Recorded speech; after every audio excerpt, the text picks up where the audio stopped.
Welcome to Present Poetry, a podcast where we sit back, relax, and enjoy some poets of the past and present. I'm your host, Erin Crittenden, and before we get started on this week's episode, I want to remind you that all of the material used in this podcast is either public domain or used with permission from the author or the author's estate. It's a fun time for all ages, so sit back, relax, and get ready to hear this week's featured poet.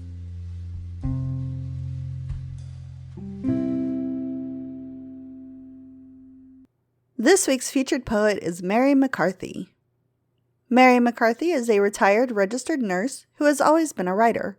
Her work has appeared in many journals and anthologies, including The Ekphrastic World, edited by Lorette Luzajic, The Plague Papers, edited by Robbi Nester, and recent issues of Gyroscope, Third Wednesday, Caustic Frolic, Inscribe, and Verse Virtual. Her collection, How to Become Invisible, chronicles a bipolar journey and is now available from Kelsey Books, Amazon, and the author. We are reading a few poems from her collection that she submitted through the form at presentpoetry.com.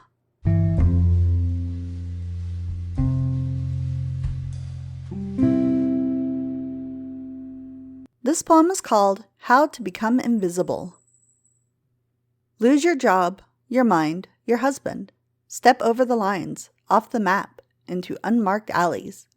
Talk too fast, too much, too loud, or not at all.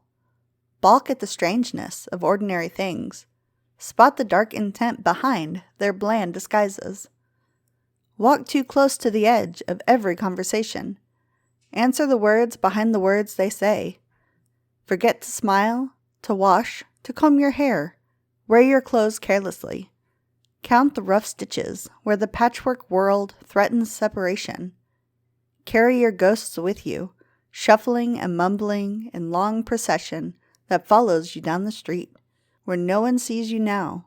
You've lost your place, your face, your reflection, and even your shadow fades into nothing in the unrelenting sun.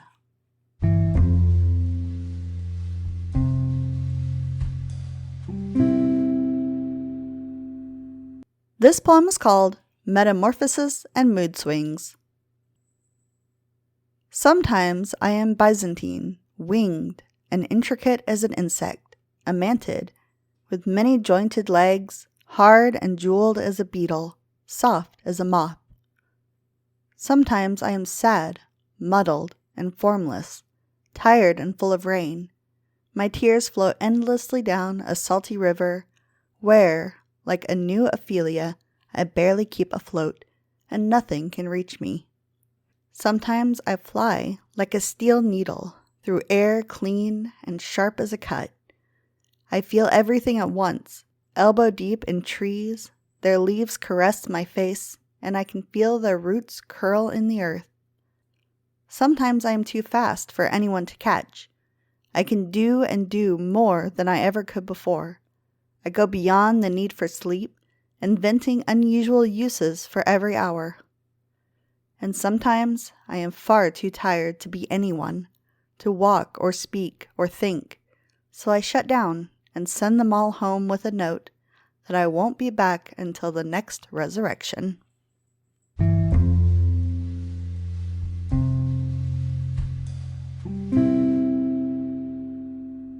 This poem is called Outsiders. Not everyone can suffer politely. Some pain is clumsy, ugly as the troll squatting in cold mud under a lovely bridge. I can't blame you for looking up. Some frogs just can't be kissed to transformation. Like tricks that fail to convince, they embarrass by staying what they are, sad reminders of how very little magic you command. Some suffering just makes you itch, declaring itself like a bad rash, irritating until it does the only thing you can forgive and fades away. Not everyone gets over it, beats the odds, has no regrets. Some of us just howl in the wasteland outside the reach of grace.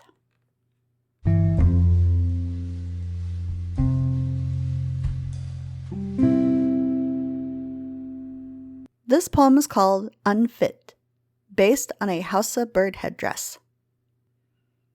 She was an acre of tinder waiting for the match, would set her hair on fire and slap it out fast, a dramatic dare and rescue the wrong side of sane. Followed by the smell of burning, she marked everything she touched with fingerprints of ash. She walked the alleys for hours. Those years most drinks came in glass bottles, and every one she found she swung hard and threw it against the wall to hear it smash. No one saw or stopped her, and she left behind a trail of broken glass. Trees spoke to her the way they speak to the deaf, in gestures and with the shapes of shadow and light splintering the air. She knew each one she passed by its secret name, the path sap took from root to leaf, the way frog rested like a scarf around its shoulders, the way each day was a slow step in its long dance, the way they forgave her with new greens after each long winter's freeze. She had no guardian angel but a great bird, a shadow falling like an owl, silent and dark, swift and accurate as any raptor, claw and beak and the hush of air coming down as clean as a knife. Even with that fierce eye, she was more crow than owl or eagle. No diva, but a canny scavenger, polishing her darks in the sun, voice a raw caw, neither the gull's bold squawk nor the long soft grief of the dove, her voice unfit for words in any language but the one she invented to speak to herself.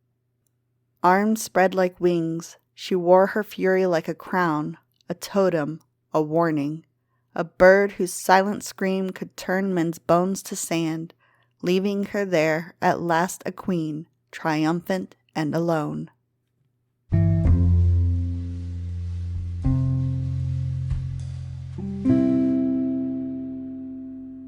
This poem is called Enthralled, and it is dedicated to her sister, who always knew me and never let me go.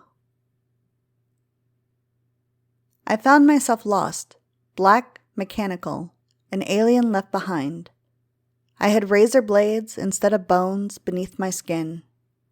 I spoke in colors, words like sequins breaking light into smaller and smaller fractions. I had to sort you out between the voices of the trees, the grass, shouting and singing, sharp and dangerous as fields of broken glass. I came naked, feathered and spurred, my tongue baroque, unregulated, my arms full of awkward gifts, apologies like small black holes swallowing worlds, blind spots white as lepers, running fevers and other sudden lightnings, hard to find room for in any reasonable space. But you held fast through fire season, keeping track while I burned and raved, a speed demon racing through 1,000 changing shapes. You held strong, laying claim against enchantment. You never blinked, never saw any face but mine, rock steady, waiting for me, underneath the shadow maze of strange mutations where I found myself lost. Thank you for listening to this week's episode of the Present Poetry Podcast. If you enjoyed the show, feel free to like us, leave a review, or share us on social media. If you are a poet or you know someone who is, we would love to hear from you. You can reach out to us or submit your work through our website, which is www.present-poetry.com. Again, that is www.present-poetry.com. We can't wait to hear from you.